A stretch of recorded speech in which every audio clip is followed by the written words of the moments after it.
See here. 3, 2, 1. Buenos noches, amigos, and welcome to episode 31 of Not Another Sox podcast. I am Jack Webster, here with always with Matt Galvao and nobody else. Nobody else.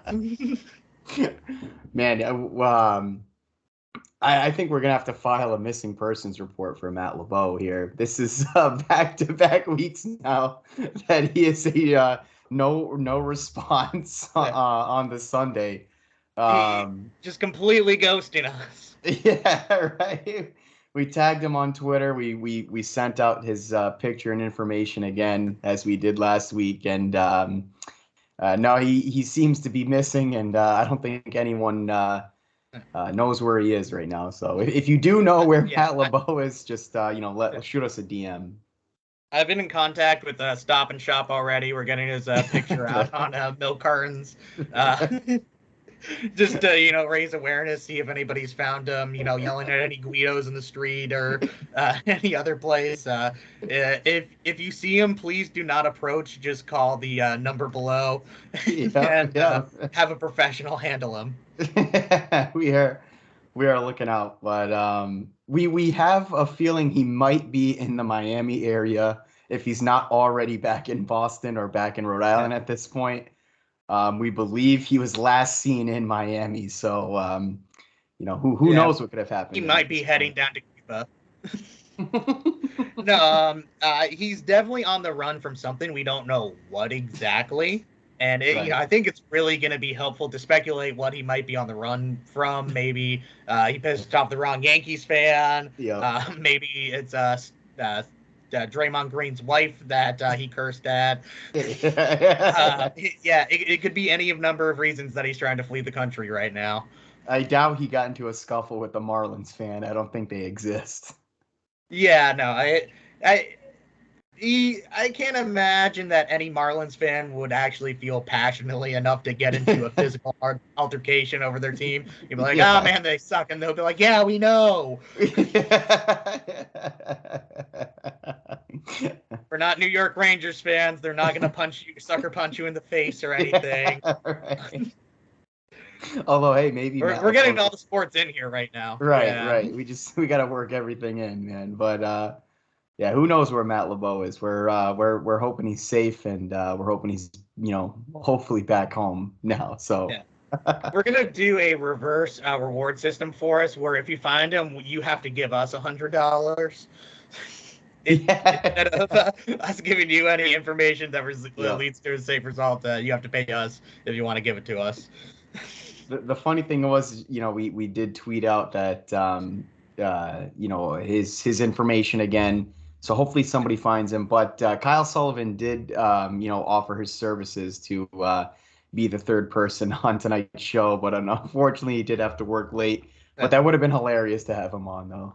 The unofficial fourth host of the podcast, Kyle Sullivan. Yeah. This guy's ready to pinch hit in a spot, ready for his big role. It's like he's an understudy in a play, and then he finally gets his big break when the main actor is stuck in traffic or something like that. So this is his Rudy situation. Yeah, right. This might be, just for a football reference here. This might be if Kyle Sullivan ended up being on tonight, this could have been his Tom Brady story here, where Bledsoe gets hurt and Kyle Sullivan steps in, and he ends up solidifying himself here. But yeah, it's a crazy situation with Matt Lebeau. I'm going to give him the benefit of the doubt. I'm willing to bet at some point he's going to turn on his phone, or it's going to end up at the bottom of, the ocean or some shit like that. Like, we're going to FaceTime with a squid, and they're going to come on the podcast, talk about a great week for the Sox. They follow them down there because there's no blackout restrictions in the ocean. Right. It's international waters, so Rob Manfred can't touch it. Yeah, that's right. Yep. They can stream the Sox down there for sure. They also hate Dave O'Brien. Yeah. They're diehard Sox fans in every sense down there in the deep blue sea. So shout out to them if they have Matt Lebeau's phone. They They're having a time right now. Yeah. They're probably using his Apple Pay to just order like tons of shit off of Amazon. It's gonna get a huge bill. So Yeah. Matt Lebeau is supposed to come with us to the Sox game this weekend. So hopefully, Yeah, please return safely by then, or else we yeah. might need to raffle off an extra ticket.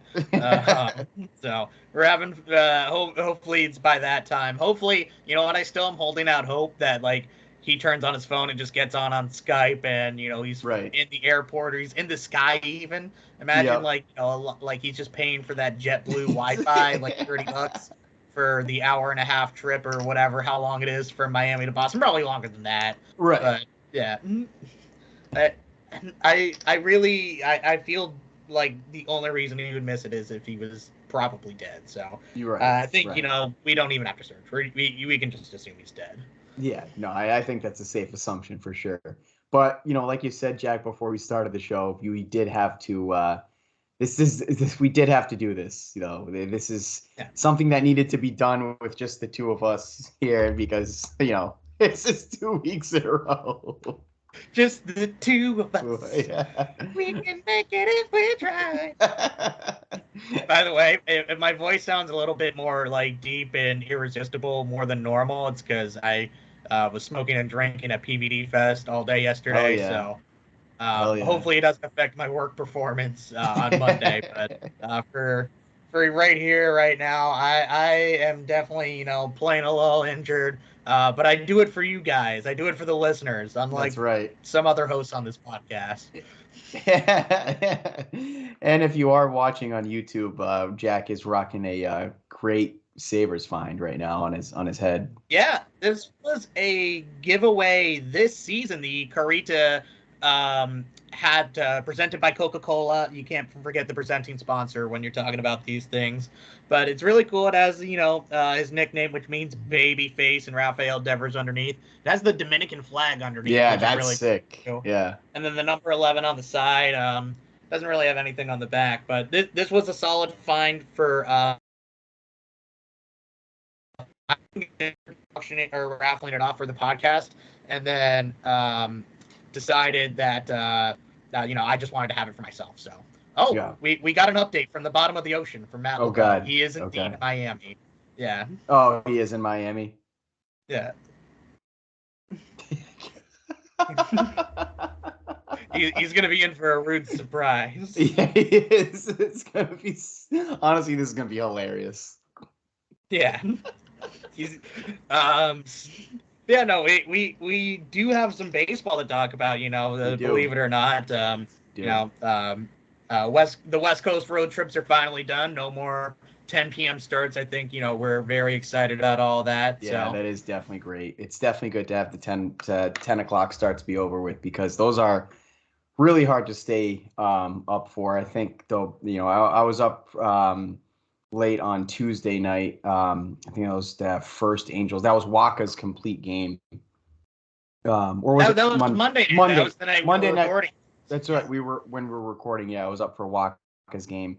That ended, I think, probably a little past like 12:30, 1 o'clock. Probably around actually no, that wasn't past 1 o'clock in the morning. That one ended. But those are tough. Unless you're either like not working the next day or like don't have to be in until later on. Like that is those time slots are tough to watch. So it's definitely good that those are out of the way for sure. And we're back to the 7 o'clock starts. Yeah. No, I mean, I miss those days in high school and even in college where, staying up to 1 a.m. was no problem at all because you have no real responsibilities. If you're listening and you're in high school and college, just don't even worry right now. You have nothing to worry about. What are you doing? You can get a C in that class. Nobody cares. Yeah, no, they don't. It's fine. We encourage doing the bare minimum in school because as someone who did the bare minimum in school, I ended up, doing all right, on this, low grade Red Sox podcast now. So. Don't worry because this is where you're gonna end up right here. Yeah, it's not the worst thing. This is the height of my achievements in life. I'm sorry to disappoint you, Mom. Yeah, that and then you'll be an absolute wizard on the Twitter machine too. Yeah, exactly. Yeah. That's all that I'm good for, as Matt Lebeau would say. But those are two pretty good things to be good at, though. Yeah, if I'm good at two things in the world, I'm glad that's it. Yeah. But we were talking about it, on the show on Monday. I think we got to like the 6th or 7th inning when Michael Wacha just continued to pitch well, and lo and behold, yeah, that ended up being the final score of 1-0. I think it was a little bit out of nowhere that Michael Wacha had the complete game shutout, but also helped that the Angels were just playing so badly going into that series. Yeah, no, it definitely did. And I mean, we've talked about Michael Wacha, a lot this year. I mean, there's been a lot to talk about. He's been lights out, really. It was great to see him go the distance. Obviously, with the bullpen, being a little shaky, as of late, it was good to, obviously have a guy that, can extend himself through 9. And yeah, it was great to see. I mean, and that's now the second complete game that a Red Sox pitcher's thrown this year. Obviously we had Pivetta, a few weeks back, and Wacha earlier this week. So, and you're going to need a lot more from guys like Wacha and even Pivetta, that I mentioned earlier. Going Eovaldi forward, had a complete obviously. game too. Oh, that's right. He did. Yep. Yeah. So it's 3. You kind of forget about complete games when they give up 3 runs. Right. Yeah. They still count. Yeah. They do. But yeah, 3 complete games for the Sox. So yeah, this rotation, like we've talked about, has been very good. And obviously, that performance by Wacha was just another example of that. Earlier this week. So solid road trip. I mean, obviously we got the sweep against the A's. 3 out of 4 against the Angels, and then obviously you were able to take 2 from the Mariners too. So this is exactly what you wanted to see. On this West Coast trip. Yeah, no, and just touching upon, one other thing Michael Wacha accomplished, he managed to get Joe Maddon fired from the Angels. He did. So Yep. It is so funny that they lost a dozen games even going into that series or whatever, and then it's Michael Wacha that ends or continues that. And then apparently this came out today that Joe Maddon actually got a mohawk the day that he got fired, and none of the players got to see it because they did it in like the morning before any of them got into the ballpark. So imagine being 65. I don't know how old Joe Maddon is. I'm going to assume he's 85. Yeah. Because he just pretends to be one of those like old guys that wants to be young. So for that. And that is the absolute funniest way to ever get a mohawk and be fired. I can't imagine anything more embarrassing than like going home to your wife and kids with a mohawk saying that you got fired. So he got the mohawk and then got fired after that. Oh my God. He got shut out by Michael Wacha, got a mohawk, then got fired. What a 48 hours for him, man. Yeah, that's like a 12 hours. 12 hours, yeah. Yeah, you go to bed with a mohawk, you wake up fired. Well, that's a lesson to everybody listening right now. Don't get a mohawk because you'll probably get fired the next day. Yeah, I think he got fired because of the mohawk. Dude, imagine just getting a mohawk and then literally the next day your boss calls you into his office and he's just like, yeah, you're done here. Get out. Yeah, you're out, Yeaton. The next start after that, though, another late night one. I think this was the one you stayed up for, right? Oh yes, the one that Strom closed it out. Yeah, that was. Yep, I stayed up for that. Yeah, I did not stay up for that one. I couldn't do back-to-back nights, but that was obviously a little bit of a back and forth game all throughout it. From what it looks like, I got the beginning part where Whitlock clearly didn't have it that night. He ended up IL after that. You could kind of see that one coming, and I don't think it's something that we need to worry about with him. Apparently, Coris said that if this was September, he would still be pitching. So I know there's still debate around the Whitlock starting versus in the bullpen.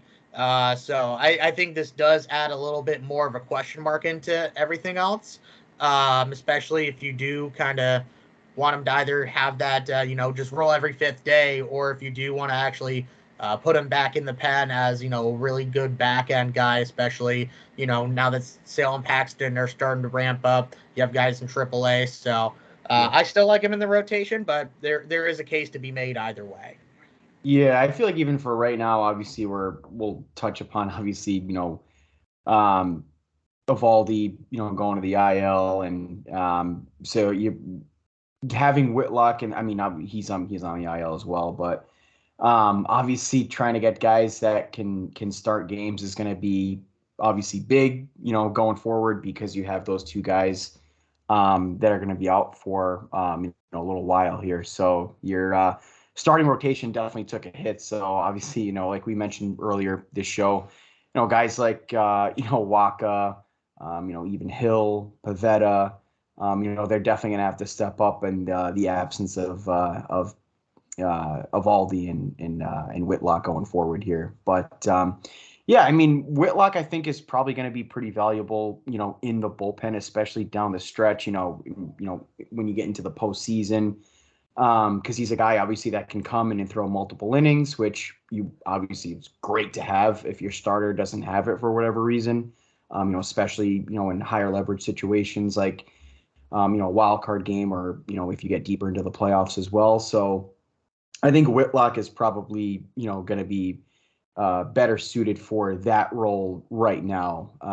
And obviously, like you said too, once you get Sale and Paxton back in the rotation, that's just probably gonna, end up putting Whitlock in the pen, which he's super valuable there too. So. Yeah, no.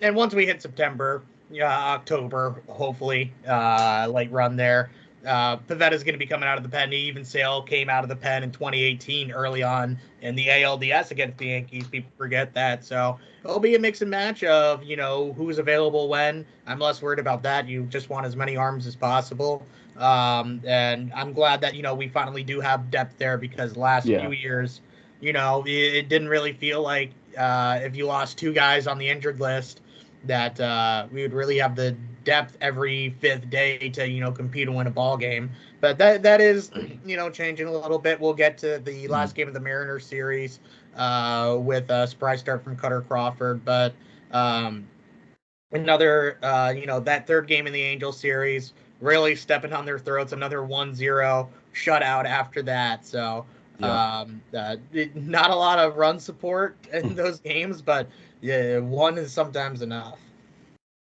Oh, exactly. And that was let's see, that was that 1-0 game. Yeah, so that was that was a Valdi game, obviously, as well. Like nice to see him pitch well. And Strom getting the save. Strom was really big in that Angels series, getting a couple of saves there, especially that night before. The one that I had stayed up for, he pitched very, very well in that closing spot. So that was nice to see out of Strom in those in those save situations.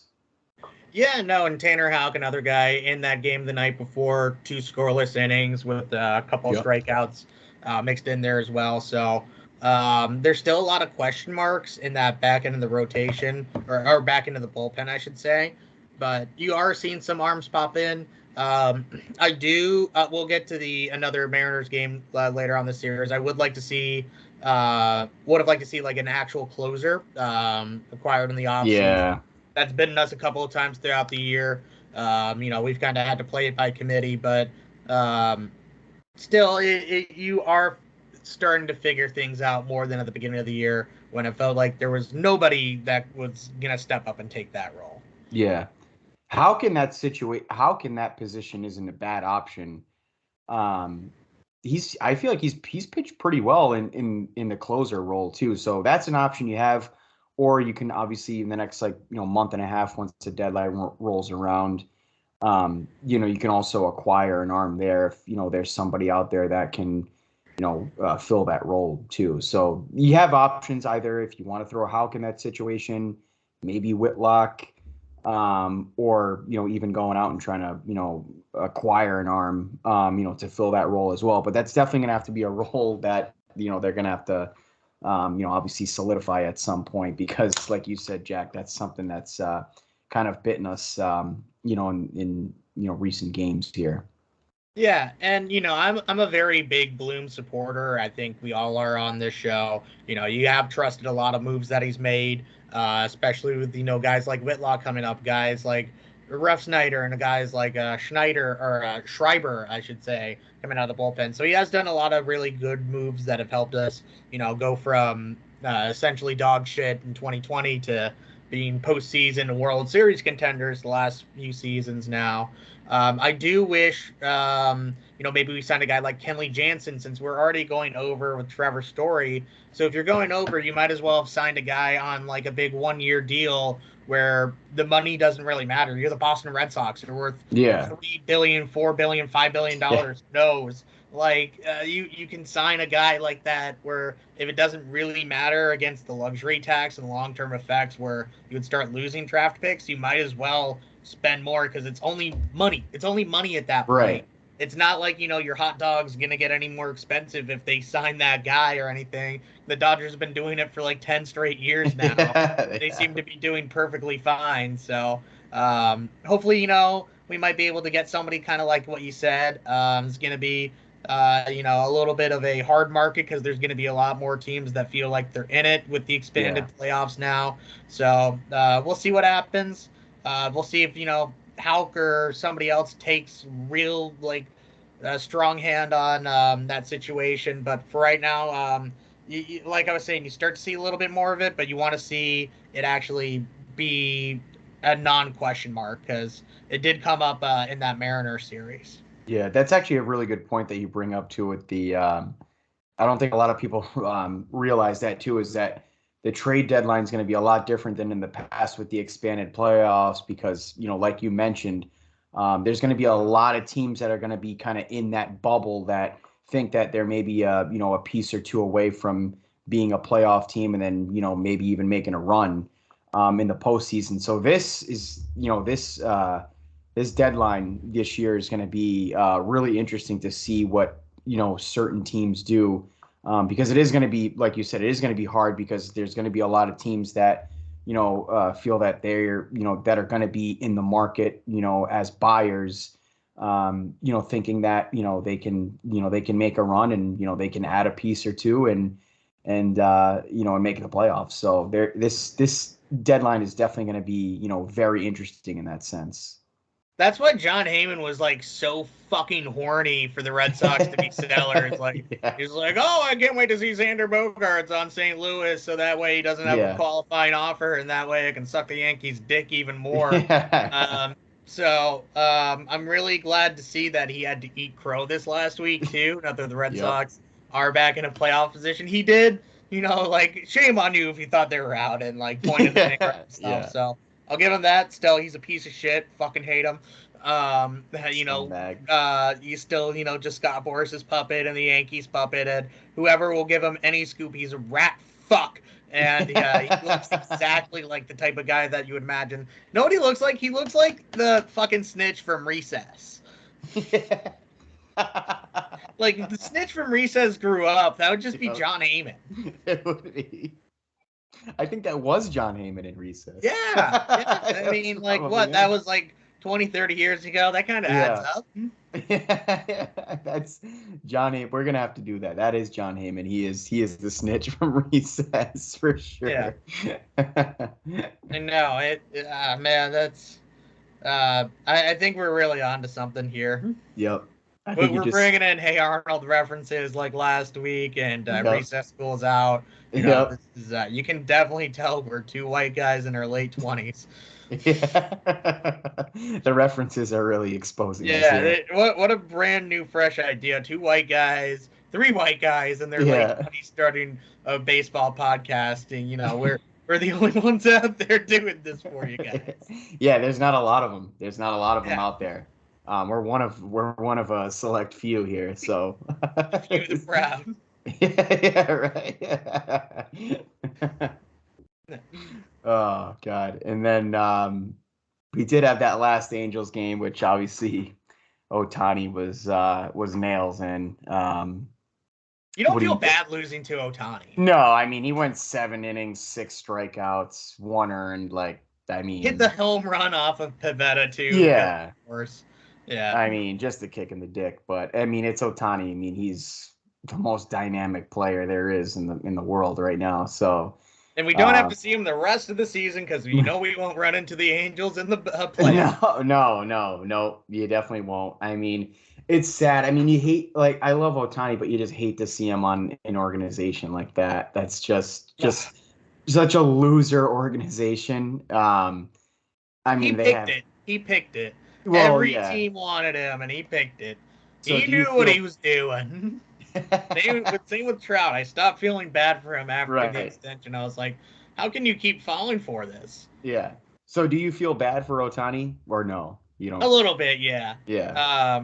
Because he did, he could have waited another few years and um, gotten international free agent money instead of uh, just signing pool bonus money. So he did sacrifice, millions and millions of dollars just to come over and be the Angels' second best player most years Yeah. and still not make the playoffs and like win MVP. So it's a rough scene over there. It's a tough look for baseball. It is for sure. But yeah, I mean, obviously, like we said, a game like that against, a player like Otani, I mean, there's not really much you can say about that. I mean, it is what it is. I mean, he's, 7 innings, 6 strikeouts, 1 earned, hit the home He's run against he's my Pivetta. favorite player Like, to watch, and I yeah, I will mean, tell I don't you the know how he can't WBC. be. Yeah. Yeah. I mean, I don't know how he can't be. I mean, he's probably, I mean, he's the most interesting guy to watch in baseball. He's just a human highlight reel. He's funny too. I think that's the thing people don't really realize quite about him if you're only like casual. He's like playing a lot of pranks in the clubhouse. If you watch his translated interviews, he's very funny and interesting. He's into manga and anime and a whole bunch of other stuff. If you watch that GQ one that came out, so he's a very interesting person. I think he's learning English a little bit more. I think he's still a little nervous. He doesn't want anything to be lost in translation. Right, yeah. So I think he's really the best thing that has happened to the game in a long time. You can um, get players like Mike Trout and Bryce Harper and everybody else. And I always hear the argument that oh, MLB is not properly marketing Mike Trout, but like, how can you market a guy that is like the face of Auntie Anne's Pretzels and the Weather Channel? Like, I'm sorry, Yeah. he's as vanilla as it possibly gets Yeah, for he an is. MLB player.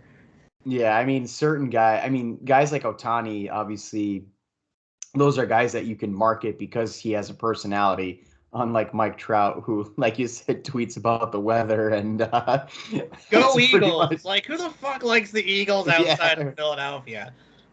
Philadelphia trash. And yeah, I mean, it's tough. Like you said, it's tough to market a guy like that. I mean, if guys have personalities, then yeah, I mean, um, that's the guys that you want to market. Obviously, it sucks because he's Mike Trout. Um, Yeah, he's the but it, best player. He's a Hall of Famer, and everybody knows it. Like, yeah, there's no denying that. Really, since day one, since he's come into the major leagues, he's been the best player every year. He yeah, he even had Miguel Cabrera won the Triple Crown, and there was even debate of if Trout was better or not, and there was a fair case. I mean, but I think obviously, if you win the Triple Crown, you should win the right, MVP award. right, I love the advanced stats. I don't want MVP being the wins above replacement award essentially. right. Which it It sucks, but it's Yeah, almost it's like kind of turning leaning into that that. way Yeah, recent years. Unlike Rick Porcello in this 2016 season, yes, that's like right. like the advanced statistic crowd took like such a leap forward when Felix Hernandez won the Cy Young Award, one like back in 2012 or Yep, 2013 or whatever. yep. Like, oh, he had more losses, but like he was the best pitcher, and that was like such a step forward from what we see in years past. And then Rick Porcello wins the Cy Young Award over Justin Verlander just because 23 wins. Hopefully, Like, where's this? It's the same voting class. It's the same dude. Like 4 or 5 years later. Hopefully Kate Upton isn't listening. Yeah, and if you are, sup. Yeah, also that, yes. Also That is sup. true. Yeah. But she'll let you know that it should have been Verlander. Yeah, and you know what? If it wasn't for that voting choice from the writers there, we might not have the same Garrett Whitlock that we have today. Um, That's right, yes. yeah. Yeah, that was It, his favorite player. even Whitlock's starting to grow the beard now. Um, he looks a little weird with it almost because you almost recognize him as like a baby face type of dude, but it's actually growing in, pretty evenly. You like to see it. He's gotten the head tilt down more, I like Rick love it. Porcello. Like he like it's so funny that that's the player that he emulates, and he does it so well. Like Yes. Dude, but it's so funny. Imagine growing up and then like your favorite pitcher is Rick Porcello. Like I think we've talked about it before too, where it's like you're in school and like everybody's like, "Oh, who's your favorite player?" And he's just like Rick Porcello. That's my but guy. but here's the thing. I mean, Whitlock's a little older too. It's not like he's a kid or anything. Like he was, Rule 5 guy. I think he's like 26 or even 27. So like 6 years ago, he was like 20, or like Yeah. in this case situation when Rick Porcello won that Cy Young award, and so like being like able to vote for the president and maybe even drink legally, Yeah. and I'm like Rick Porcello is my hero. Shout out Rick Porcello, man. No, we Yeah, don't accept Rick Porcello slander here. we do not. Except for that first year because I hated him after Right. that first year. Um, and I was furious, and then I was the most shocked person in the world, outside of when Christian Vasquez started hitting well. Matt Lebeau had to admit that he's a dumb idiot baby. Yeah, that also might be why why he kind of went missing a little these last couple of weeks too. Vasquez started heating up and he was taking a lot of crap online. So Yeah, I know that we'll never know. We'll never know. Um, but no, even 3 out of 4 from that Angel series. If you told us going in that we would win 3 out of 4 there in the game we would lost to Otani, I think every Red Sox fan would take that. Obviously, the West Coast trips are kind of hard, so at that point, being 6-1 on the trip after the sweep of Oakland that we talked about last week, obviously you kind of expect that from a team like Oakland. But the Angels were a team that played well against us at Fenway just a few Oh weeks yeah. ago. They were in that tailspin, obviously. When we started to face them, got them at the right time. Got Joe Madden fired. Yep. Um, Yep. so that's exactly what you needed. You kind of already felt like the West Coast road trip was a success, even just after that. You have a winning record going in to that Seattle series, and obviously, we joked about it last time how we always win against them, but it feels like every time we go there, at least one weird thing happens. Like, and we saw that. We'll get to that in the second game of the series. But it's just such a weird place to play because they have the dome, which is already kind of weird. Yeah. They're the half dome where it's sometimes open, sometimes closed, which makes sense in Seattle since it always rains apparently. Yeah, it's always raining in Seattle. Yeah. Yeah. I don't recognize it as T-Mobile Field or whatever. It's still No, Safeco to me. it's It'll always Safeco. be It's Safeco. Safeco. Yeah, it's just like how the Brewer Stadium is always going to be Miller Park, not Great American Family, whatever. It's just Miller. It's like Yeah. you can't change the name of Coors Field or anything like that. It's just too assimilated. Right, right. I mean, that's like a lot of stadiums and a lot of like famous arenas that change names. Like they no one ever calls it by their actual name. Like Yeah, just no one does that. yeah, and like the Marlins actually named their park or something now. Who cares? The White Sox, I don't even know if they exist. So what is it like? Guaranteed rate field now. Yeah, with red arrows pointing down in their logo. Like, Jesus Christ. That is a fan base that wants their manager fired as well. Speaking of managers being fired, He is definition old man yells at cloud. Yeah. Tony La Russa. Yeah. I think everybody's seen it if you're, a baseball fan, or if you're listening, there's a good chance you're like a good hardcore baseball fan. So everybody saw that he walked Trey Turner with a 1-2 count, intentionally walked him just to get to Max Muncy when Max Muncy hits a 3-run home run. So that's already a very tough look, because why would you intentionally walk a guy that's 1-2 out, even if it's a lefty matchup, even if Right. Turner well 2 strikes? But for a 3-run homer to happen right after that is just the funniest thing to ever happen. And it's a funny thing to happen to because it's Tony La Russa too. That makes it even better.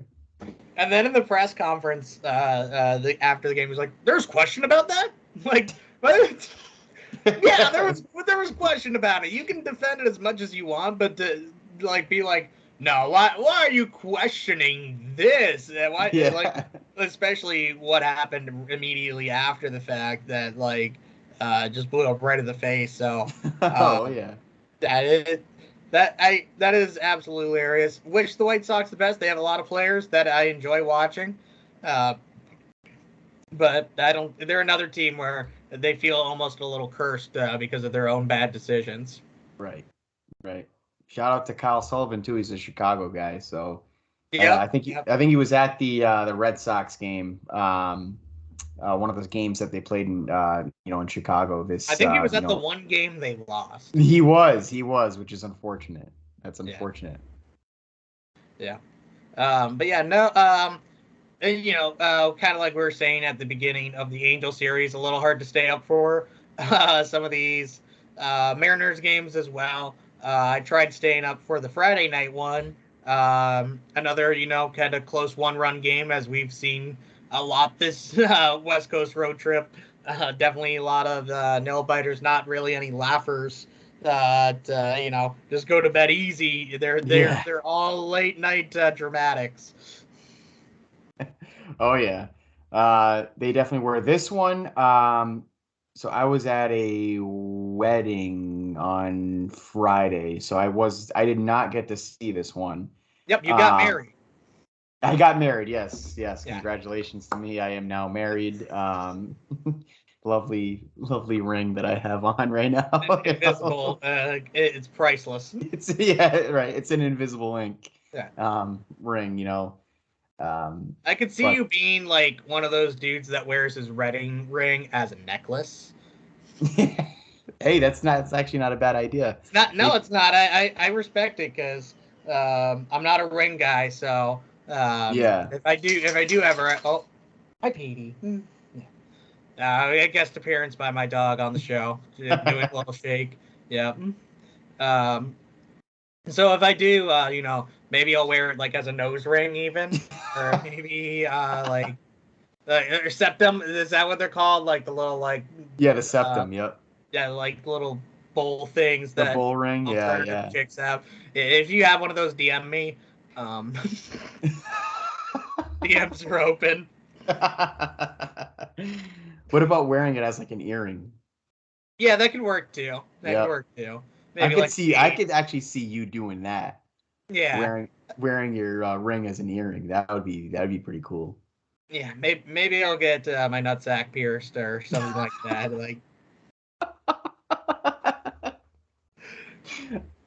You know what? I could also see you doing that too. Thank you. It's not out of the realm of possibility for you. This is another test to see if my mom actually listens to the show, because if she does, she's gonna text me about that. So are you gonna get a text about that? If she listens, which I think she only listens for Lebeau. So well, then you're in luck. Yeah. Thank goodness. I actually asked her, like, hey, has he talked to you?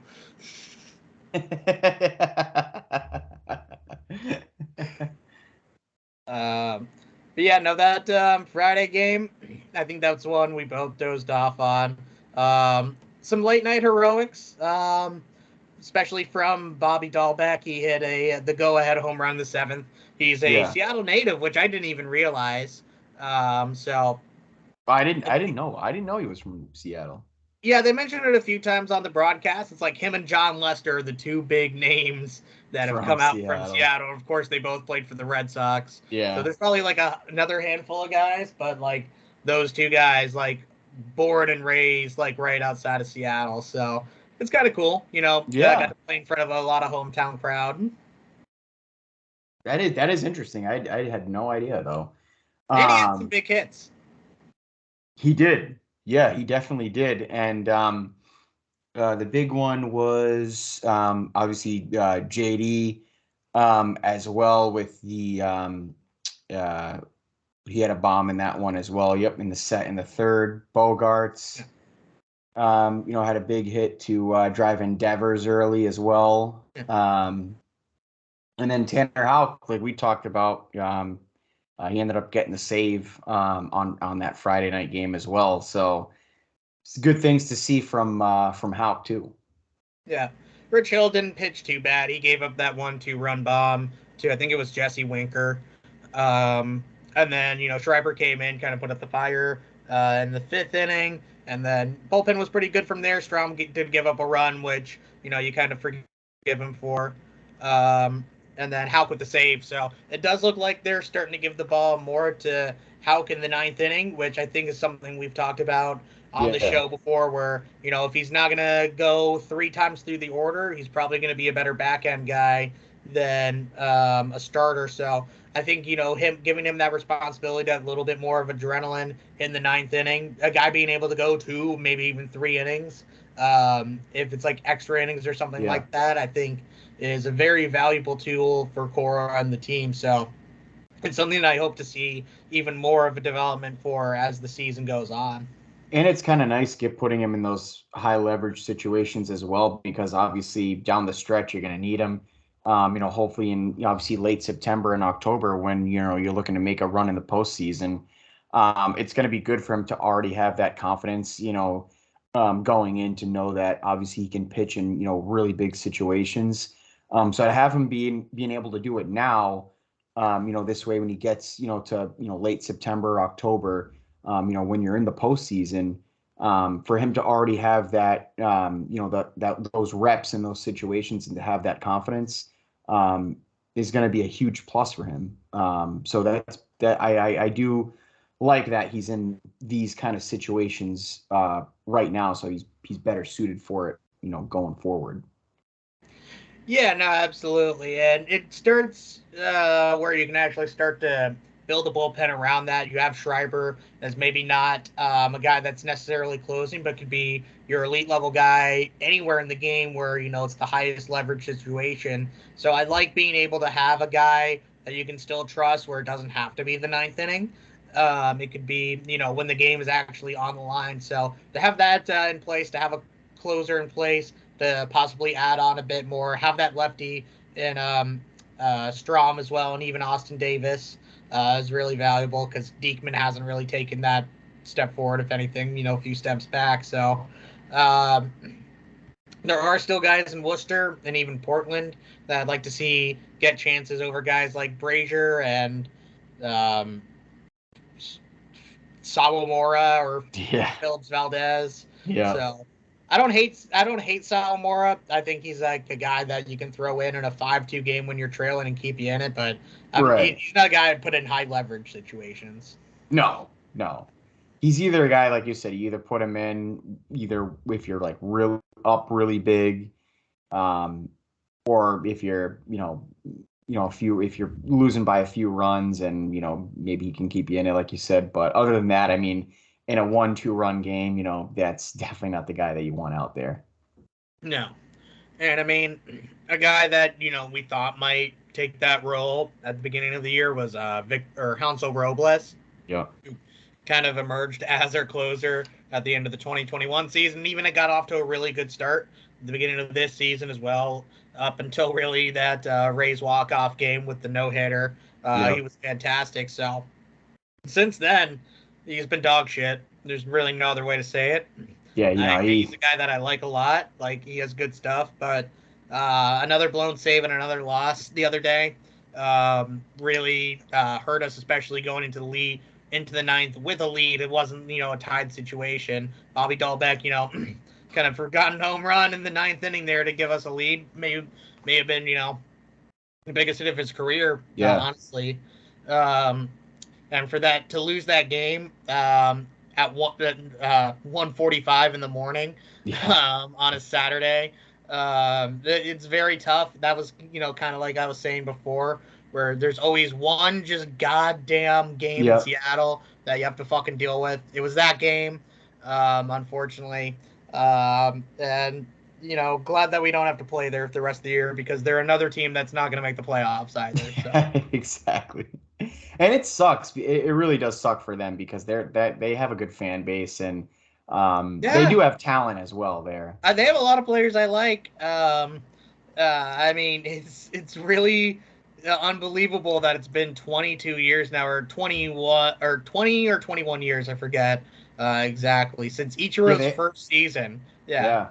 The iPod has been born and died before they made it to the ALDS even. Yeah. Even like with years of expanded playoffs and wild cards and more teams making it, they still have not been able to figure it out, and it's so sad. It is very sad.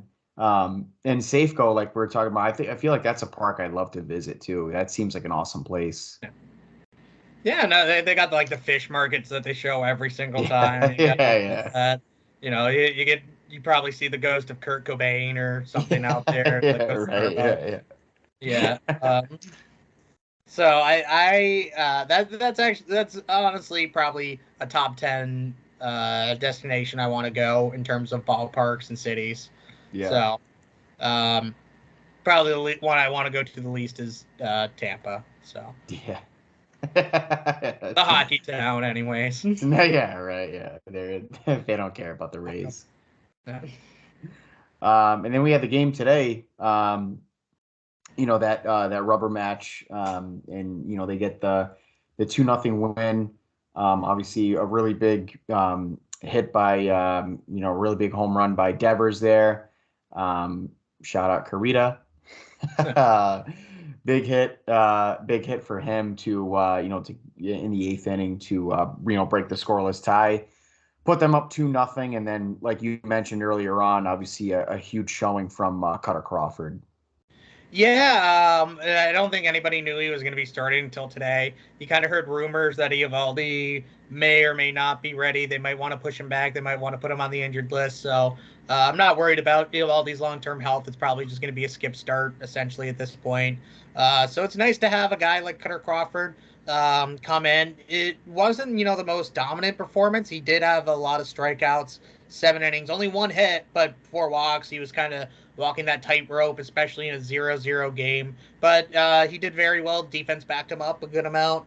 And, he's a guy that I actually would like to see even, in the bullpen over Brazier, over, some of these other guys.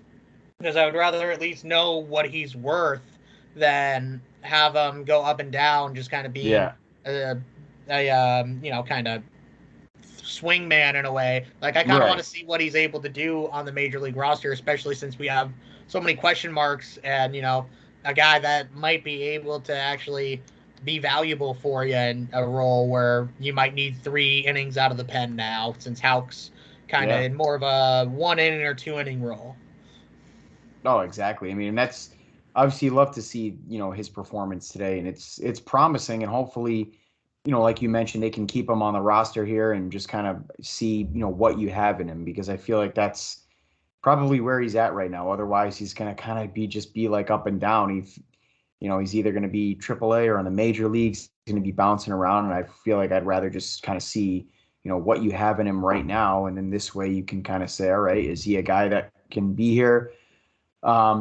That can, be on a major league roster? Or is he going to be a guy that's just going to be up and down? So I think right now is a perfect time to kind of see just what you have in Cutter Crawford. And obviously the performance today, it's a step in the right direction for him. And it's a good solid outing for him altogether. I feel very much the same way about Jarren Duran. I kind of want to see him actually start every day here. I know Jackie Bradley has had, flashes of excellence this year, especially at Fenway Park and especially defensively. but I don't see how you can let Jackie Bradley Jr. Stop getting at bats from Jarren Duran, especially since he might be a guy that you want to start next year since JBJ is probably going to leave. And, you can have JBJ in a fourth outfielder role and really not really affect him. That's what he was in, Milwaukee last season. And I think, now that he's gotten older, you kind of know what type of player he is. I think he's would be accepting of that role, especially under a guy like Alex Cora that knows how to manage bench players. So he's a guy that I'd like to start seeing more in right field.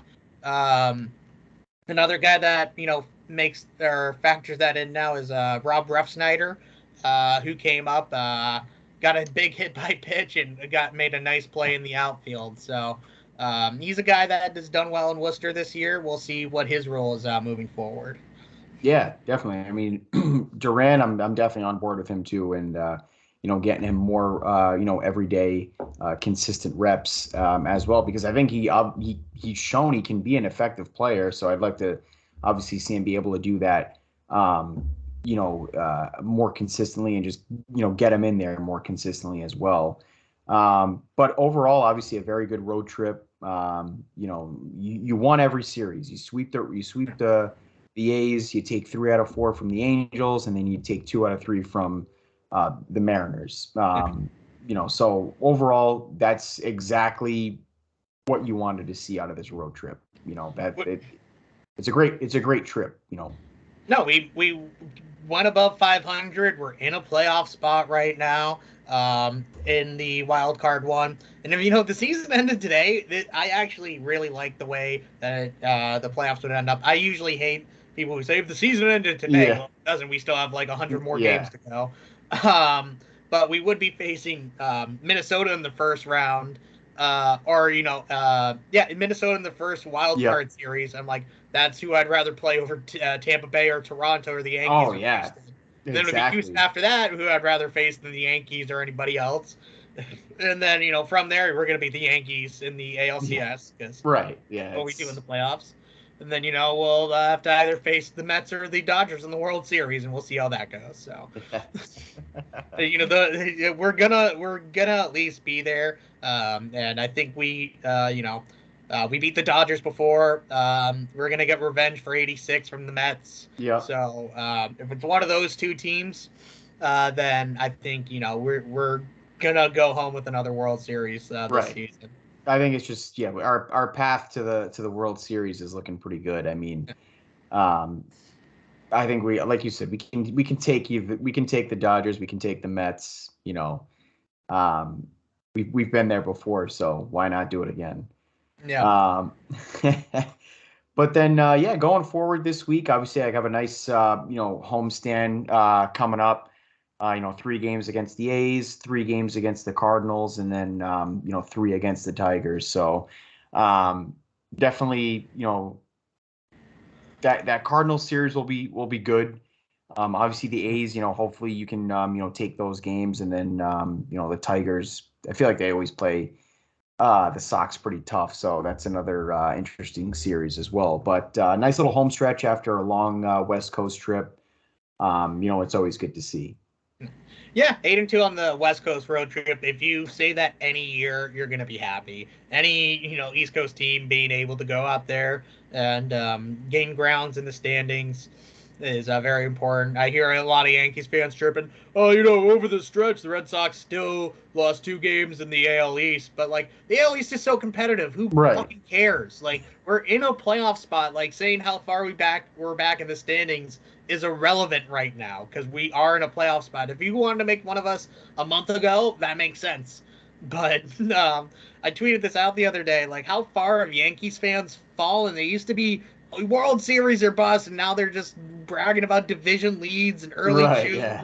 And no matter literally with 100 games left too. Flounders that's just fine with them. It's fine. That's I can't believe we're actually seeing this from the Yankees fans. It's sad. Yeah. It is. It's very sad, dude. 2009 is a long time away, and I think it's really starting to get to them. Yeah. And imagine if they didn't have 2009. Oh, I mean, I don't know what you do. I don't know what you do at that point. I mean, In 2009, it's already like it's just such like I don't even know. I don't even know. I don't even know what to But even say. Yankees fans from like '01 to '08 or whatever, they were still World Series or bust. They were still in that same mentality of we want to Right. win every single year. Losing in the World Series is in the Game 7 versus Juan Gonzalez is a failed season. Um, but like now it's just like, oh yeah, we made it to the wild card game and we lost, but we had the same record as the Red Sox, and that's good Yeah. enough. That's good enough that Yep. their $3 million pitcher chokes every October and has like a mid 3 ERA and gives up 7 runs against Minnesota. Like, oh, it's fine because we're winning. We have a division lead against the Yeah. Red Sox. It's crazy, man. I I love it.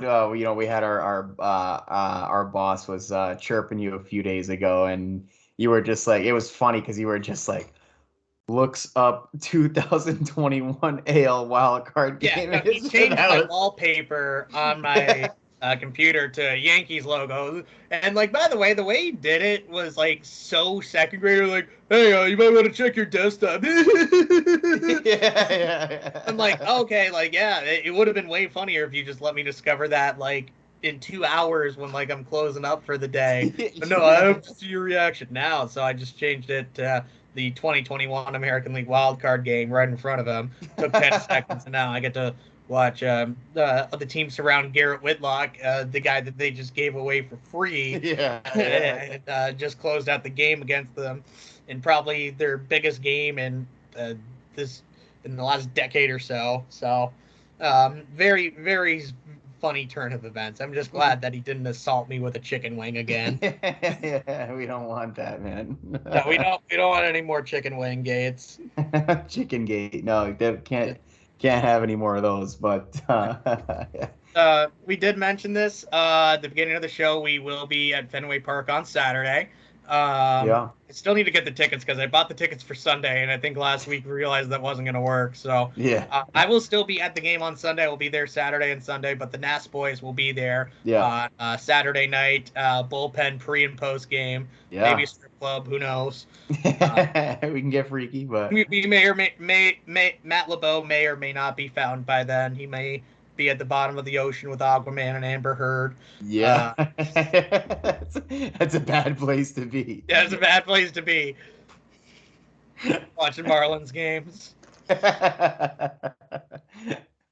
But that'll be Uh, fun. That'll be our second outing this season so far at against the Cardinals. Nice Saturday night game. I actually pumped for that. yeah, no, I mean, obviously, we have the history against the Cardinals with what 4 World Series and two of Yeah, them this century as well. So always a nice matchup. You always get a lot of people from out of town when they come here too. I think they came last year in 2018, or they at least did come in 2018. And I remember sitting next to some Cardinals fans. They're always very friendly as long as you're white. yeah. And Oh. some Midwest kindness. And they're the best fans in baseball, right? Yeah, They're the yeah. best fans. They give standing ovations every other at bat. They're the best fans. Oh man, but that'll be a really good time. That'll be nice Saturday night game. Will be sick. Fenway will be lit. So that'll be Yeah, I'm looking Fenway forward is to it. definitely going to be a lot more electric than even the last time we went because now we're winning. Now we're in a playoff spot. We're above 500. We're not facing even the best teams. I know Cardinals have done well as of late, but it's still in that stretch of time where um, this is kind of when you're supposed to make up ground. So you'd love to see it. Oh yeah. Oh yeah. So should be a good stretch of games going forward here at Fenway, and hopefully obviously the Red Sox can continue to win some games here and get in a good position going forward. But again, solid road trip, big homestand coming up, so a lot to look forward to for sure. Yeah, no, and hopefully next week we'll have Matt Lebeau. Yeah. Um, Again, well, We're praying We'll figure for that out if he's missing or not. him. We'll keep the fans updated. And again, if you see him, shoot us a DM. He may or may not be in the Miami area, so. I'm in the corner watching you Peace. kiss her. Oh.